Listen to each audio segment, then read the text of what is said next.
Did you know that USU has a forest? Well, we do, and it sits a few miles drive off Highway 89 up Logan Canyon at the peak above Bear Lake, and it's about 4 square miles of lodgepole pine, quaking aspen, and Douglas fir.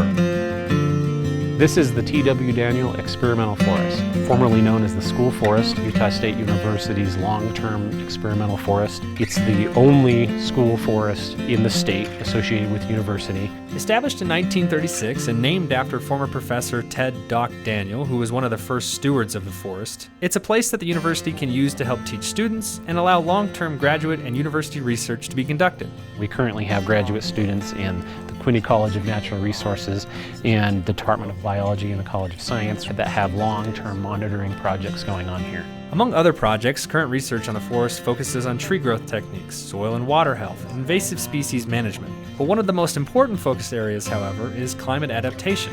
Lots of times when people think about forests adapting to climate change, they think about what happens after a disturbance, such as fire or such as harvesting. What a lot of people don't think about is that we have lots of great forests that are currently growing, and we don't really know how they're going to respond to climate change. So having a long-term monitoring project where we can look at their past response to climate, to competition, with their neighbors, with other species, gives us tools to be able to manage the forests that do currently exist in the face of climate change. The forest is also a test bed for experimental forest management strategies that the U.S. Forest Service can then learn from. And that's where we do things like non-traditional types of forest management. We can demonstrate their efficacy so that organizations like the U.S. Forest Service, our partner here, can utilize that type of management in other places. But one of the original goals for the forest from the outset was just to give students hands-on learning opportunities. And that's still the goal of the forest today. The fact that USU has the school forest and it's available to undergraduate and graduate students for teaching, research, and demonstration is just an example of how USU is reaching its land grant mission.